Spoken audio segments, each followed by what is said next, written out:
Hey guys and ghouls, I'm Katie Toole. And I'm Sean Reading. And this is Friday Night Frights. And it's showtime.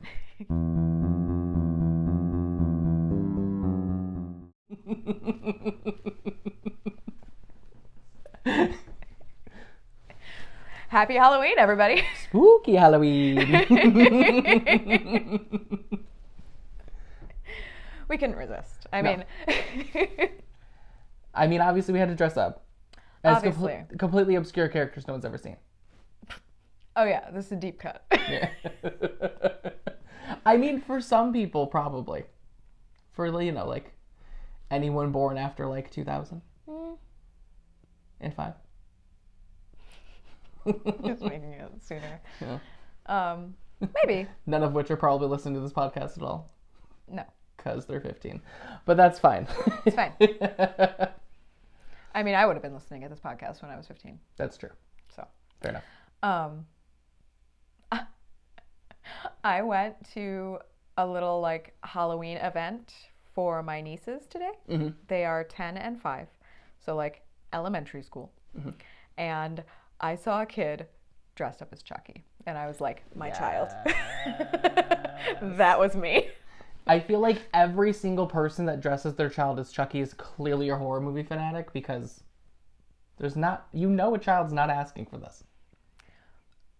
But again, I remind you that I did. Exception to the rule. Maybe exception to the rule, right? It's probably coming from the top down. Yeah.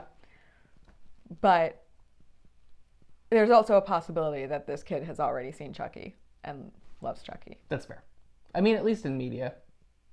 Yeah, that's true. Mm-hmm. That's true. And we'll eventually be a horror movie fanatic, and we welcome you to the club. Well, I told you about my younger niece, right? No. So we were playing a game, and she was like, let's be dolls. And I was like, okay. And she said something about how she was going to be Chucky, which is kind of terrifying that she wanted to be Chucky. But she mentioned that she was going to be Chucky, and I was like, Chucky? I was like, who's Chucky? And she goes, he's like a little baby, or he's like a little boy baby doll who's alive. He likes to kill. And I was like, oh dear. Did I do this? I don't think I did this. It just runs in the family. I guess so. You know what, though? To be fair, I guess I was into horror movies as kids. As kids? I was multiple children as a child. Sean has 3 kids in a trench coat. Did you know that? We just barely fit. They're barely breathing down here. But we're pulling through. You're doing great. I mean, because I watched... we've talked about this before, that I've watched horror movies, back when UPN was UPN. Mm-hmm. Watching, the old Freddy Krueger movies and Friday the 13th movies on there and whatnot. So, yeah, I guess I'm being that person that I never expected to be. Being that old person that's that young 10-year-old's not going to be into horror movies. Right. Kids these days. I was that kid. I am oh, the yeah, kid I was saying doesn't absolutely exist. into it. But in her case, I think she watches a lot of YouTube videos, so I'm thinking she probably saw a commercial for the new show. Probably, That's yes. probably how she saw it rather than actually watching the movies. Yep. Fair. But still, the idea that she saw that commercial and decided that Chucky was cool and she wanted to incorporate him into a game instead of being scared of him tells me that she's probably going to be a fan. Yep. Got a little budding horror hound there. Yeah. She also does this thing where she'll tell you to pretend to be a ghost. And so you'll be like, okay, and you'll say boo or something, and she'll be like, oh, you scared me. It's so funny. Why are children great? I know. It's just so funny. The children are our future. Where'd that come from? Your heart.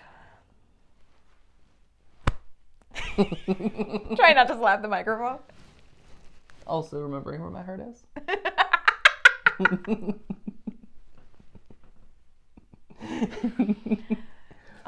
So normally we release these videos on the first Sunday of the month, which technically would be next Sunday, but again, we couldn't resist releasing a Halloween video. It is Halloween currently, like today, right now, as you're watching this. Yes. So why would we not? It's hello. It's our holiday. Mm-hmm. But this is your Sunday morning screams for November. Yes. Just a little bit early. Mm-hmm. Yeah. I mean, November's tomorrow. Right. Probably the first time we've been early for anything in our entire lives. I feel attacked. I said we. I still feel attacked. Because of the accuracy. It's literally late for work 3 days ago. The last day I worked. So it was late. It's fine. Everything's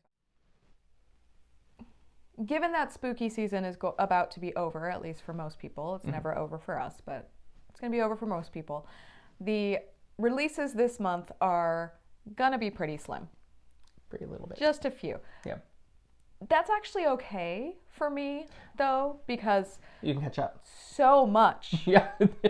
Released in October. I don't think I've watched a third of what released in October, and I wanted to watch all of it. So. There were so many things that released that we literally had a 2-part video. Right. And the first part was what? All the releases? Yeah, the first part was everything else. Everything else that we do in these videos was in the second part. The only thing that was in the first part was the movie releases. And it was 45 minutes long. Yeah. Now we talk a lot. Probably could have done it faster than that. But we had a lot of thoughts. This is who we are. And we're very excited. So very excited. There was a lot of really great things that came out last month. Kind of in the same boat. Like there was a few of them that I've seen, not everything yet, but a few of them. Mm-hmm. So. But there are a few things. Dexter is rebooting. The reboot of Dexter is called Dexter New Blood, and that premieres on November 7th. Mm-hmm. Now, I think that I'm going to have to rewatch the original show. I'm going to have to watch. You never watched it? Yeah. I don't think I watched all of it. Yeah. My mom watched it, so if I was home. Then you would watch it then. Yeah. Yeah, I lived with my parents at the time that it was on, and so if I happened to be home and I wasn't doing anything else, I would watch whatever episode was on with her. Mm-hmm. But I didn't watch it religiously, so I couldn't tell you the major story arcs or anything like that, which is probably something you need to know if you're gonna watch the reboot. I mean, yeah, probably should know the ending of it so you can know where it's continuing from. Mm-hmm, mm-hmm, mm-hmm. I did start it. I think I watched the first episode, and I have a tendency to watch things when I'm not in the right mindset. So I think I just wasn't in the right mindset to watch the show, and it didn't click. Yeah, it didn't hook me. So, I'll go back and watch it because I know it has it has an insane cult following to it. So, I will rewatch it. Why did I just forget his name? Main actor.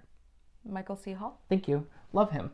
He's amazing. Yeah, he's great in everything he's ever done. Mm-hmm. So, I need to go back and watch this. Definitely. Especially since the new series is coming out. Right. So.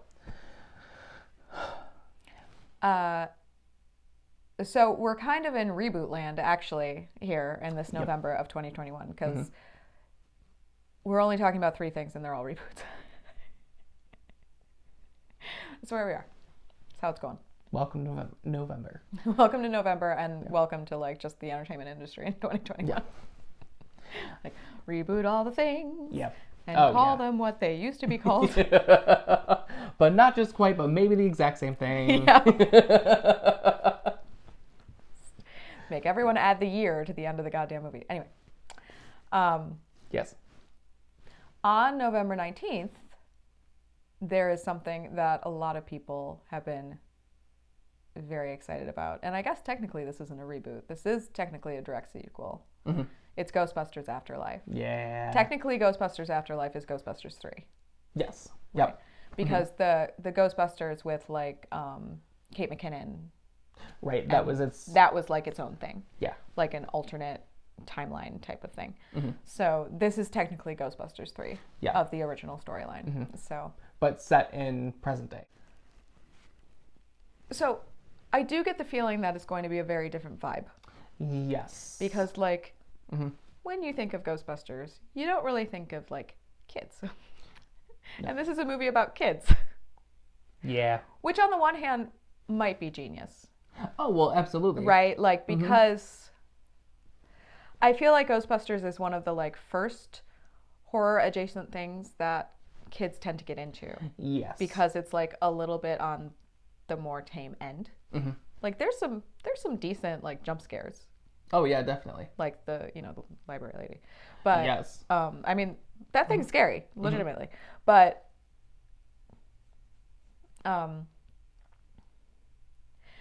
the premise is that Mckenna Grace, because of course she's in this, and so is Finn Wolfhard, because of course, because they're just in anything that is even remotely spooky, these kids are going to show up, and I kind of love them for it. Oh yeah, absolutely. But Mckenna Grace plays the granddaughter of Egon Spengler, who was played by the late great Harold Ramis. Obviously, they couldn't put Spengler in the new movie, so they decided to sort of like honor him in this way. And the idea is that his granddaughter, which is like, I mean, Ghostbusters came out before I was born, but it still makes me feel old. The idea that they would be old enough to have grandchildren, even though they are. Yeah. Like the fact that Harold Ramis would be old enough, if he were still alive, which he's not, that he would be old enough to have Mckenna Grace as a granddaughter makes me feel old, even though he's like a full generation older than me. I'm a weird person. Anyway. Yeah, because he'd be like 74 now. Probably. I believe. Yeah, I mean, how old is Murray? He's up there. Yeah, he's up there, yeah. Yeah, I mean, I don't know. I have no idea. I don't keep their ages in my head, but no.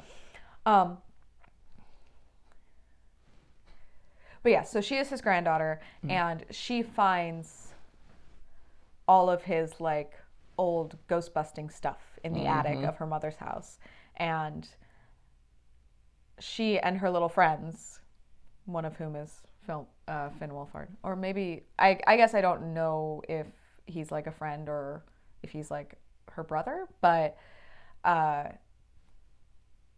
they go on some kind of adventure. Some kind of Ghostbustery adventure. Right. It looks like it's going to be cute. Like, it might not totally feel like a Ghostbusters movie. Yeah. Might feel more like Stranger Things, but I think it's going to be cute. And the other three, not the other three, Murray and Ackroyd are going to be in it. Yes. Which is exciting. Yeah, it's good that they'll be back. Yeah. I think it'll be cute. I think it's going to be fun. Yeah. I think that, there are probably going to be a lot of people who aren't going to be happy with it. They'll live. But like, just let joy be. Anyway. Yes. Well, and you got to think like this movie was supposed to release pre-COVID. It was supposed to release pre-COVID. Around when COVID like first hit. Like it was supposed to be released last year. And because they released a trailer for it right around the beginning of COVID, and then away it went. Right. Well, and like this, I think Sigourney Weaver's going to come back for it too. I believe. I think she's listed in the cast list. Yeah. I don't remember seeing her in the trailer, but I think that she is coming back. I wonder if they're going to like retcon out her son, or if he's going to be there too. I mean, we'll see. The like random baby. Right. Don't get me. I unironically love Ghostbusters 2. Let me just be clear with that. Yeah. Unironically love Ghostbusters 2. The baby was completely random. Yep. Like, wait. In the 2 years since you like got married, had a baby, and then got divorced, in the 2 years, so you. Yes. Or no, it was 5 years. So in 5 years, she dated Venkman for a while because they got together at the end of the movie, met somebody else, got married, had a baby, got divorced in 5 years. I mean, it's possible. That tracks. But like little bit of a short time frame for like 80s, but they were predicting the future. Modern world. Yes. That's them's Tinder speeds there. Also releasing on the 19th is a movie called The Feast, which we just learned about. That sounds intriguing. So The Feast is about a family that's vacationing in the Welsh mountains, and they're having a gathering there, and there is a mysterious woman that ends up showing up to be the waitress for the evening, and they don't really understand truly why she's there, and the film is about what happens once she shows up. I mean, I'm down for that. I mean, that sounds like extremely my shit. Like, it sounds very witchy. Yes. Like mysterious Welsh mountain woman. Sounds like a slow burn, and I'm always here for a good slow burn. Yes, that is what. Yes, that is what it sounds like. It sounds like a nice sort of like, wait, what's going on here? Yes. Type of movie, which I do love. Then on November 24th, there is the new Resident Evil movie, Raccoon City, which should be fun. That one, like, I feel like they announced it, and then they're like, "Hi, we're announcing this. It's coming out next month." I'm like, wait, wait. You're rebooting the series next month, right? Like. You already made this? When did you make this? We're in COVID. When the fuck did you film this? Like, I feel like they released like some image stills of the movie, like literally it was last month. It looks good. Yeah. I'm intrigued. I mean, it'll be a fun time, I'm sure. Yeah. I feel like they, with this, they really more focused on the plot of the video game and like tied that into the movie more directly. Right. So. Which, what a concept. Right. We will see if Resident Evil Raccoon City can break the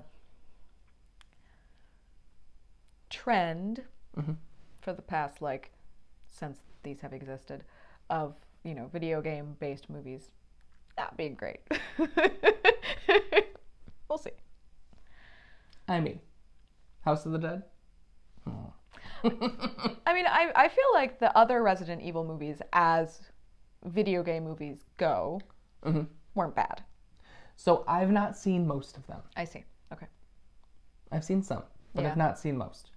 Because there's what, 5? There's quite 6? a few. Yeah. 7? I don't know. There's a lot. I kept thinking it was done, and then they're like, no, one more. And here we are again. So, we'll see how this one goes. I feel like this one looks a lot more horror specific than like the other. I feel like a lot of the other ones are more action focused. That is true. That is true. This looks like a horror movie. Right. I mean, I feel like if your only exposure to the franchise, like the larger franchise, was the original movies, your immediate thought wouldn't be that this is a survival horror game. Right. This is the survival horror game. Right. Like, it's more of like a shooter game that's got some zombies in it. Somewhat horror. Right. So yeah, this should be intriguing. Interesting. We'll see how it goes.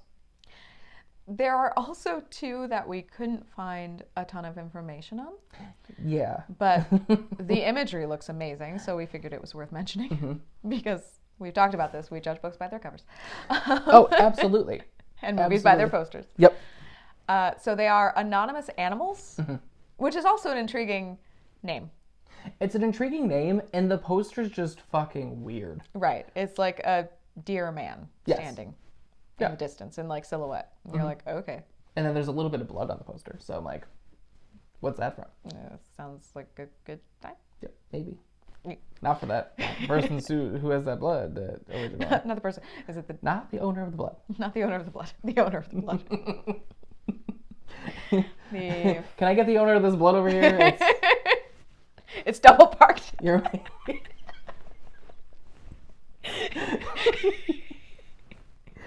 Did someone misplace their blood? We have some extra over here. Like when they call people at the airport, like, you've left your bag. You've left your blood at Terminal 5. No. That one's coming out November 5th. And on November 12th is a movie called The Accursed, which has a sort of...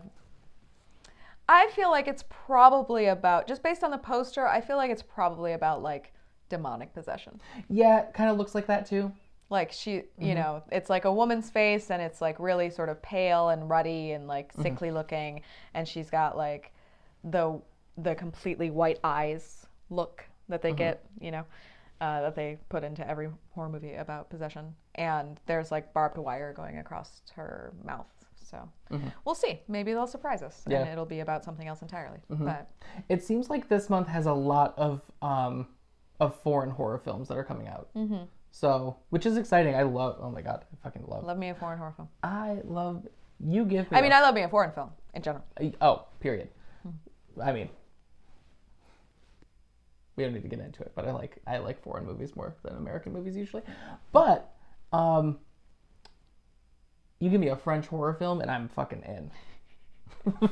Every time. You mentioned that it's from France and I'm like, let's get this fucked up shit on. Let's get this fucked up show on the road. You ever seen Diabolique? You know what? It's one of the few I haven't, but it's been on my list for a long time. Just because it's like the original French horror film. Yeah. Like one of the very first ones. It predates Psycho.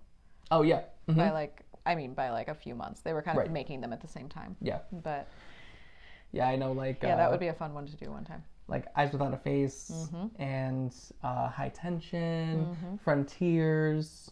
We got some good ones out there. Martyrs. And I mean Titane. And Titane. Which we haven't seen yet. We haven't seen yet. But I did watch, I did finally watch Raw. Oh, really? I did, like, days ago. More of a slow burn than I expected, but not in a bad way. Okay. I definitely recommend it. Okay. Add that to the list. So, if you haven't seen it, 2016, you know, a little bit of a throwback, but barely. I mean, based on what we usually do on this podcast, it's like brand new. It's an infant. Yeah. Yeah. Is a wee baby. But yeah, that's pretty much it for what we could find of things that were coming out. If you know of anything else that like you think deserves a mention, go ahead and scream at us, and we will definitely throw that into one of the episodes this month. We have a little bit of a theme this month for the podcast. Oh.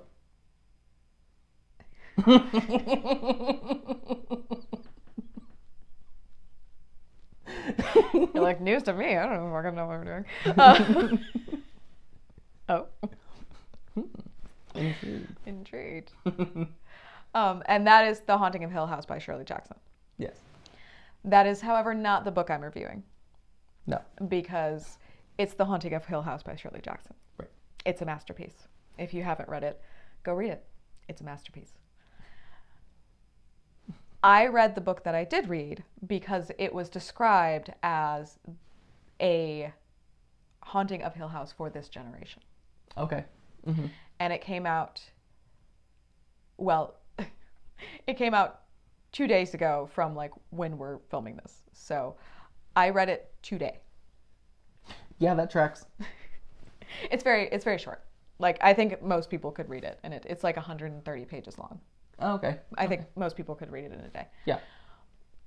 It is called Nothing But Blackened Teeth by Cassandra Khaw, and it is a masterclass. It is a masterclass because it's 130 pages long. And it is difficult to fit a well-developed anything in 130 pages. Yeah. Just like, and it's not... It's difficult to fit a plot in 130 pages, much less what Khaw manages to do is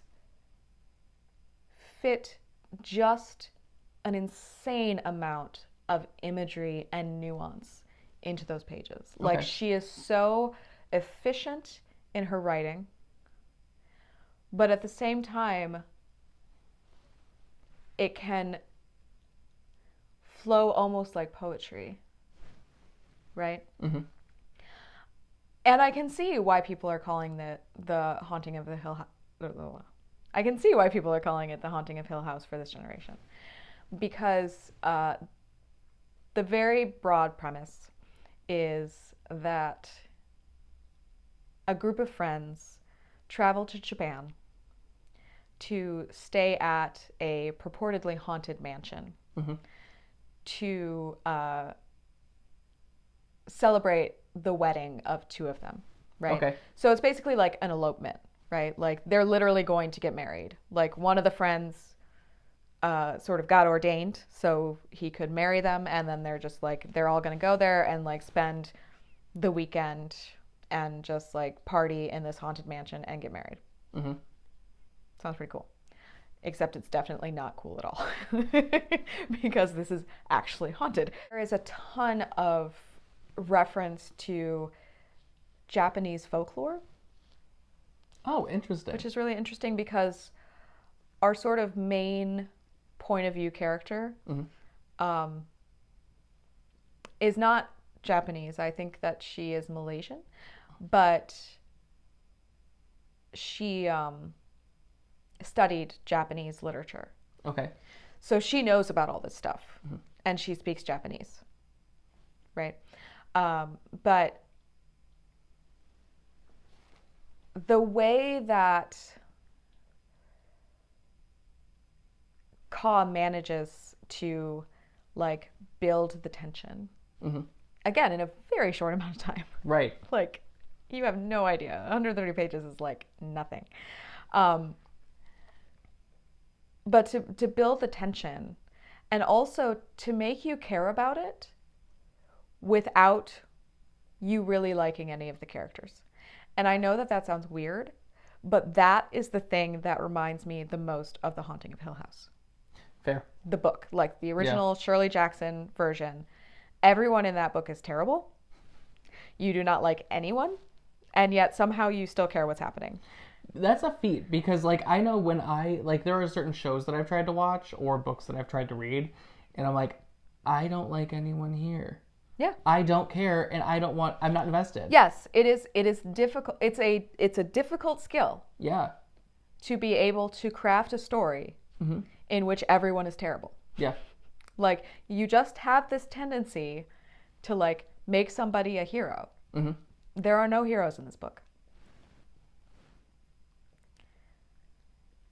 And again, she just has such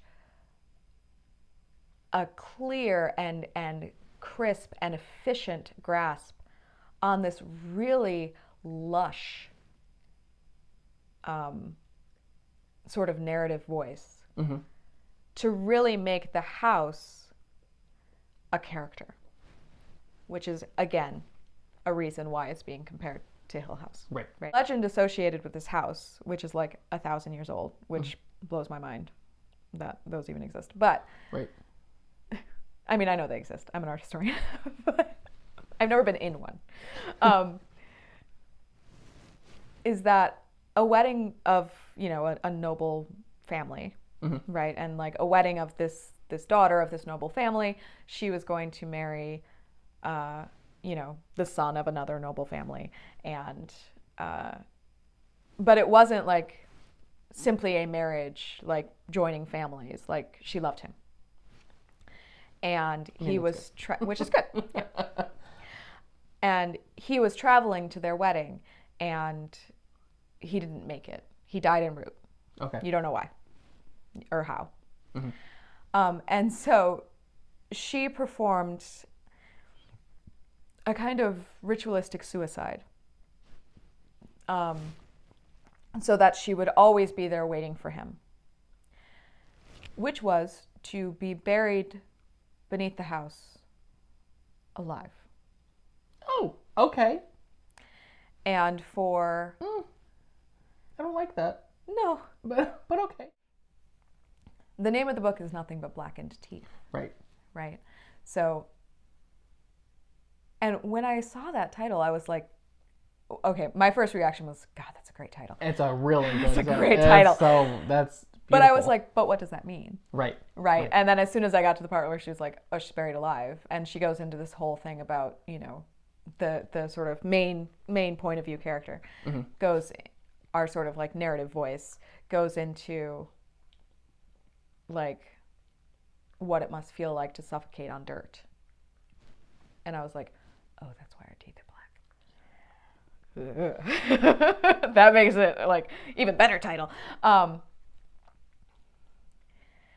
And for several centuries afterward, every year, a young woman would be sacrificed to appease the bride because she was lonely. Okay. Yeah. As you would be.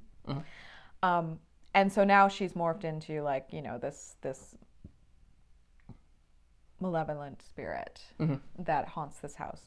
And the house itself, like when the idea is that like when a space has absorbed that much death, it just sort of takes on, you know, a life of its own. Right. And the house is very much a character, and the house is very much the sort of primary adversary. Even though there is the ghost, and she's there, and she is terrifying. Like I don't want to give anything away, but there's a passage where two of the characters are simply sitting side by side, and it's a moment of calm. Like nothing's really happening, but they're sitting side by side, and the ghost is simply sitting next to them. And they know that she's there. They can both see her. But she's just like sitting there. And again, the book is called Nothing But Blackened Teeth. She doesn't have a face. Like, okay, that's fine. Right. Like she has a head. But like there's no eyes or nose. There's just the mouth with the teeth in it. She's terrifying. And like the cover, well, I mean, the cover is like the image, like the sort of, you know, conception of this spirit. And it's a beautiful book, and it is a masterclass in like efficient writing, because efficient writing doesn't have to be spare. Right. It can still be luscious, and this book is luscious. And I can absolutely see why it is, you know, being hailed as the Haunting of Hill House for this generation, but it is also something entirely its own. And it feels fresh and unique. And I think that I'm going to go out and read everything that Cassandra Khaw has ever written. Fair enough. I think that's my next move. So definitely recommend it. Well, and this will be a book that'll be easy for me to borrow and read very quickly. That's true. That's true. Real short. Just moved way up on my list. Yep. It's now book number 4. Right. Yeah. Because I've had a set number of books that have been in place for a long time. Right. Yeah. We're not usurping those. No, but it's on the list. Yeah. I mean, it sounds beautiful. It's brilliant. It's brilliant. It is the kind of, I was telling Sean a little while ago that I put the book down and immediately started writing. Yep. And you can tell when a book really like reaches into me if I put it down and immediately start writing. Right. It inspired you immediately. Right. It's like, it's exciting. It's like, it's not even like when I read really, really great writing, I don't get like envious, but I get this, that's not the right word for it, but I get this like, God, I want to be this good. Right. Like, this is so good, and I want to write like this. I mean, not exactly like this, but like I want to write something of this quality. Right. And so like, I really love a book if it makes me want to write. That I specifically love the writing. Because, and what I mean by that is like, separate from like plot or characters or anything like that, right? The writing itself, the wordsmithing of it. Yeah. Like that's what usually, like if that's really good, that's when I'll like put it down and immediately start writing. Because I just want to be that good. Well, I mean, you heard it here first. Maybe. If you've not heard of this book. It's great. And all right. What video game are you going to talk about? So I am going to talk about one that just actually had its 1-year anniversary. Hey. Just like us. Just like us. It came out like maybe 3 weeks before we started our podcast. So We're forever linked. Oh my god, I remember you telling me about this game. Yeah, right. Like when we were like trying to figure out how the hell to like record a podcast. Mm-hmm. I was like, hey, this game's great. Yeah, he was like, have you heard of it? And I was like, no. No, what are you talking about? And then I immediately showed her a trailer. It's cool. Tell them more. It is a really interesting game. It's Phasmapobia. So this is it came out on PC, and then it also actually has VR support, which is, I don't know if I could ever do it. In that game? Yeah, I don't know if I could ever do it. That'd be a lot. Yeah. Especially now. I'll explain why. Released on September 18th of 2020. By a studio called Kinetic Games. Okay. Now, the studio is small. How small, you ask? Well, this is the only game they've made. That's pretty small. It's a real small... if I'm not mistaken, when this game released, I believe the studio consists of 2 people. It is a small fucking game. Ours. Yes. Hi. Like our studio. Hi. There may have been a few more than that, but of what I know of, it was only like 2 people that were actually like creating the game. The team has become a lot bigger since then, but in its release, very, very small. As indie as it gets. As indie as it gets. So it is a 4-player co-op game where it is not online only, but the best part about it is playing it online because you get to play with other people. So you are playing as essentially a ghost hunter, and you are going to one of numerous locations trying to find out what entity is haunting the place that you're in by using a myriad of objects to find what this entity is. So, and it goes from like using like a UV light to find fingerprints. You can use an EMF reader. Like there's so many different items that you can use, but while you're trying to find out what it is, the ghost is hunting you. Ooh. So it is a truly creepy fucking game, and they've added so much to it, and because of what they've done recently, so they had a 1-year anniversary update, so which I want to get into. Okay. So you go around these houses, you're teaming up with these people to try to find out what this is. The biggest aspect of this, though, is that you are talking to each other, which doesn't sound like a big deal. However, the ghost Can hear you. hears you. So the more you talk, the more active it is. And it hears specific words. Wow. The technology that they use to make this game is baffling. That is really, really impressive. Yes. Like the AI in the game can adapt the gameplay based on the random conversation that the players are having. Yes. Like, not choices that they make on the screen. Nope. Not any kind of preloaded anyway. But just like, they're just like, whenever somebody says this word, do this. Yep. That's insane. So it's more... That's so hard. Right? And I'm like, with this tiny little team that made this, like, it's crazy. And like, it's more active when, like, if you say its name. So like when you go into the game, you're in a van with all of your supplies. Down by the river. Sorry. Couldn't resist.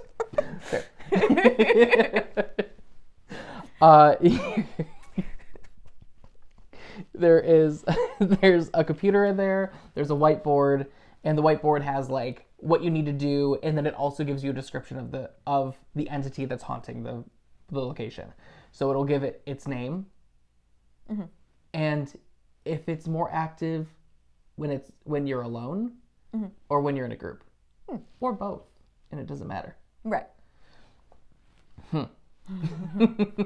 Sometimes it's more active when you're alone, which means that one person has to go into this house alone and be alone with this ghost to try to figure out what it is. Okay.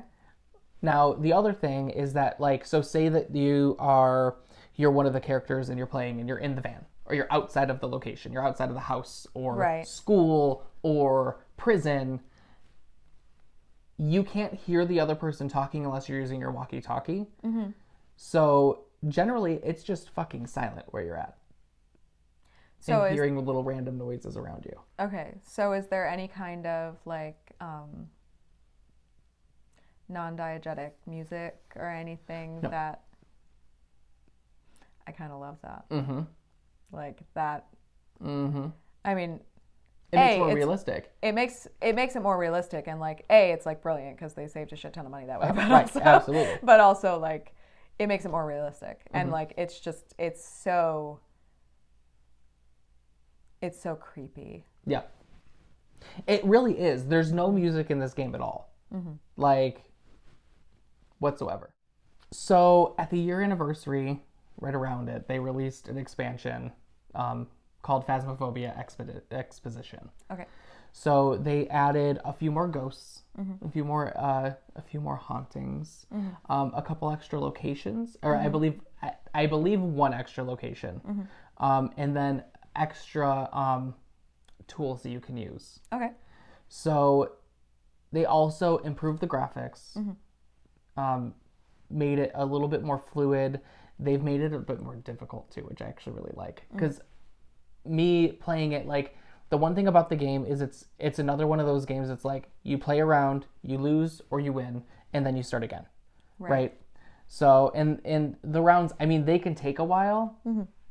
I've played a match for 45 minutes before, but a lot of them, they can be done in 15, 20 minutes. Right? So, I've noticed though that like ever since they like added this expansion and upgraded the game, they've made the game harder, and it needed it. Right. Because I would go in, play a hard match, win most of the time, and then keep going. Right. So the thing with the game though is, so you're going through the house, right, and trying to figure out what this ghost is, and it's hunting you. If it catches you, you die. Okay. It pulls you into another realm. And then what's really cool about it is that it pulls you into another realm, and then you come back as a ghost. But no one can see you. Because you're a ghost. Because you're a ghost. But you are able to walk around the map and like watch what everyone's doing. Oh, interesting. So you don't necessarily like leave the game. No. You just are sort of become a spectator almost. Yes. A spectral spectator. Exactly. But what's really cool about that too, so there are some like random objects like books and cups and things like that you can actually pick up as a ghost and throw. That's fun. So you can just throw things at people, which is usually what I'll end up doing. Because why not? I mean, that's what else are you gonna do if you're a ghost? I mean, but fuck with people. Right. I mean, how about ghost with most?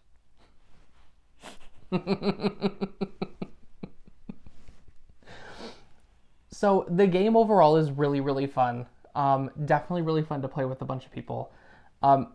It is another one of those games, like I know I mentioned it with like Friday the 13th, that it can have a little bit of an issue with the community that's playing it.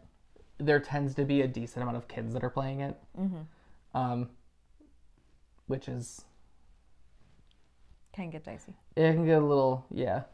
There's a lot of infant swearing going on sometimes. And I'm like, I'm just going to leave this match and go to a new one. Cool? Cool. So... It's kind of funny though. Right? I'm like, why is this happening? This is not Call of Duty. It's not what we're here for. But definitely a really great game, and I'm so happy for this company that they've made this really small indie game that just exploded. It actually, what's really cool is it got up to being the 6th most streamed game on Twitch. Well, that's not surprising to me, because from what you showed me, it's gorgeous. Oh yeah. So like, I mean, I would watch. I mean, I don't have a Twitch, but like, I would watch somebody play that game. Mm-hmm. It's really, really well made. It keeps getting more and more polished, and it's fun to watch people scream. Let's be real. I mean, it is. Because that shit, those fucking ghosts will pop up out of nowhere. Yeah. Nowhere. And all of a sudden they're right in your face. It's happening multiple times, and I'm like, please stop. Please stop. Please stop. I didn't come here for this. So I don't know why. I think that like it's the thing I love about stories like this is the sheer amount of passion that is put into it. Absolutely. Like the inclusion of that really advanced AI that like a lot of bigger game studios wouldn't take the time and the expense to add because they're just like, get the game out. Right. Even though it still takes 15 years. But it reminds me of like Cuphead. Right? Yes. Where they hand drew everything. Right. And like it's almost like this. It's not just wanting to make a great game. It's also just this like, can we pull this off? Right. And then doing it. Yeah. And doing it well. And like, I kind of love those stories. Well, I love it because it's like the people that are making these kind of games, like they consider video games an art form, and it is. It is. Absolutely. It is. This is not a debate. No. It's art. It's art. It's art you get to play. Right. It's interactive art. Yes. That's it. That's what it is. Right. So you can really, really tell that this studio is really passionate about this game. Because, I mean, it's only been a year. And I know that, like, games usually get a year or two of, like, patchwork and then they move on to something else. But they've put a lot of love into this one. This is their only game. Right. Like, they're focused in on it. Yeah. So they're fucking killing it. I definitely want to play this game, and I hope that they make more. Like, yeah, I'm really curious to see what they'll do next. Yeah, because like the intensity of horror that I've seen that this game has, I've not really seen in other games. Really? Yes. It's a bold statement. Don't get me wrong. There are other horror games out there that are fucking terrifying, and I refuse to play because I can't do it. But, or I'll play for a very short period of time. Hi, Dead Space. Dead Space is scary. Dead Space is fucking scary. Dead Space is scary. I could only play that game for a half hour at a time. Yeah. And I was like, I'm done. You're like, this is too stressful. Yes. I'm supposed to be doing this for fun. This is pure anxiety. Yeah. Great. Thank you. But that's what I love about this game is that it's, in a way you get used to it, but at the same point, it's still always fresh. Each round is different. Okay. And them adding all these new little details to everything, beautiful. Like Beautiful the game. additions don't feel superfluous. Like they actually add value. Yes. In a very real way. Yes, absolutely. Another hallmark of great care and thoughtfulness, rather than just being like, we need to, keep people playing the game so we make more money. Well, I think that's the thing with this game, and mind you, this game's only like $15 on Steam. Right. It's a really inexpensive game. It's a quick pickup, but like the thing that they keep doing, like they keep adding these ghosts, that automatically makes it harder because you have more things you have to use. You have to use these other tools to figure out which ghosts you're trying to find. That's true. Your odds get worse every time they add a ghost. Yes. Like if there's only 2, you got a 50-50 chance of being right. Right. If there's 10. Hi. And what's great is like you get the option of picking like you have a few options that are given to you with each round of like what location you want to go to. Okay. There's one like main person of each round. There's one host. That's the word. Of each round, of that person gets to pick where we go, essentially. Okay. You can go to a house that has one floor, and it's relatively easy to try to find where the ghost is. Or you can go to a prison. Right. that has wings Right, yeah. that you have to investigate and try to find this ghost. And it could be in one of the prison cells. So there's like a lot of variance, even in difficulty, from round to round. Yes. Mm-hmm. Sounds So cool. highly, highly recommended if you want a good scare. And just good dirty fun. I mean, to be honest, like I said, I do remember you telling me about this game when we first started the podcast. And when I kind of like was throwing around the idea of making these videos, and I was like, oh, you could do video game reviews. This is the game I was thinking of. So I'm glad we got here. Yeah. Yeah, definitely really fun game. So glad to finally talk about it. I mean, not finally. We've only done like 3 of these, but Finally. this month on the podcast, like I said during my book review, we have a little bit of a theme going. We are going to be focusing on the adaptations of Shirley Jackson's The Haunting of Hill House. Mm-hmm. Because they are so wildly different. Absolutely. While the film The Haunting from the 1960s is a relatively faithful adaptation, the relatively recent Netflix show can really not even be described as an adaptation. Right. Like it's more like inspired by. Yeah. That doesn't diminish it. I mean, No, it's a... I loved that Oh, show, it and was- like I will be gushing about that show when Yes. we get to the episode. But The Haunting of Hill House, as a novel, has spawned so much. Like those are the direct adaptations of the novel, right? Like the ones that admit to being adaptations of the novel. Yes. The inspired by category is almost endless. Oh, yeah. Right. So I'm excited to talk about these. I love the original The Haunting. It's one of my favorite sort of classic horror movies, like classic studio era horror movies, and I absolutely adored The Haunting of Hill House. Yeah. And I didn't think I was going to, Yeah. because I heard that it wasn't actually an adaptation. Right. And I was like, that's dumb. And then I watched it and I was like, Never mind. this is Forget everything I thought. this is gorgeous. I mean, Yeah. it's just beautiful. Oh, it's beautiful. It's beautiful. Yes. And we can finally talk about my Quackbusters theory.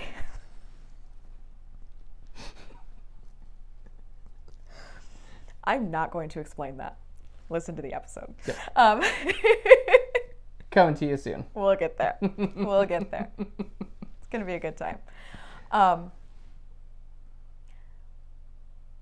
November 5th, however, is a day that we are due to do a mini-sode. So we are going to be reviewing Antlers, which comes out on October 29th. Yeah. We are very excited about this movie. Everything about this movie, like, screams, you're going to like it to me. Oh, absolutely. Yeah, it looks, speaking of beautiful things, Yes. this looks beautiful. Absolutely gorgeous, dark, just, almost black. Yeah, I mean, yeah. It's a very dark movie, and it looks beautifully shot. The cinematography looks incredible, and the story seems very intriguing, but I've kind of specifically not looked too far into it because Yeah, me too. I think I want the mystery. So yeah. We'll see how this goes. Yeah, so that'll be our review of that for a mini-sode on the 5th. On November 12th, we will be discussing The Haunting from the 1960s, and then also we'll touch on the remake from the 90s as well. Yes. Mostly just to gush about Lily Taylor. Yeah. Of course. Which we've actually done already. Like, I think I talked about The Haunting when we did The Conjuring, because, like, that's the first time I ever saw her, so. She deserves multiple gushing. She So does, it's she fine. does. Well, and It's also, fine. you know, Catherine Zeta-Jones is in it too, so. Yes. It has its upsides. In general, you know, it is what it is, but it does have its upsides. Then on the 19th, we are going to be doing a review of a movie called Row. Mm-hmm. Now, you actually watched the trailer to this, and I didn't. So Yes. could you just give us like a quick rundown of what exactly that is, as far as you know?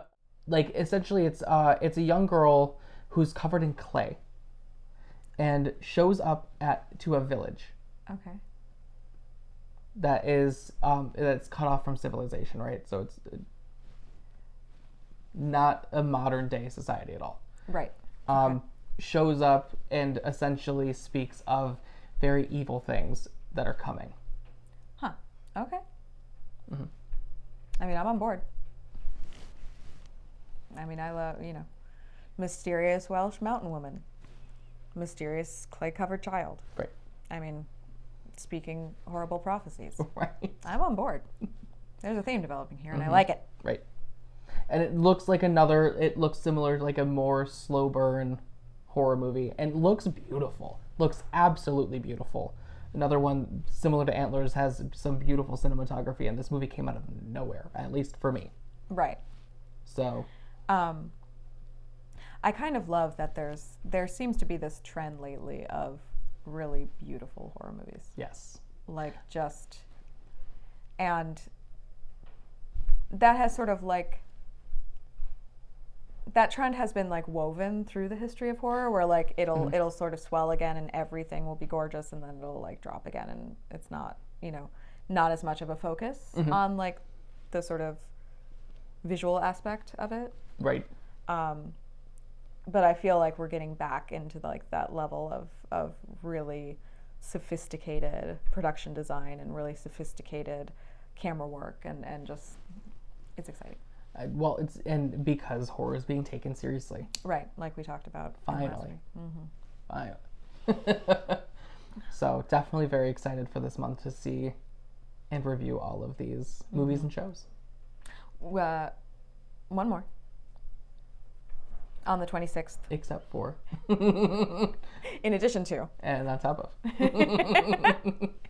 On the 26th, we will do the Netflix series, Yes. The Haunting of Hill House. Yes. And you will hear two things. You will hear the one thing that bugged me about it.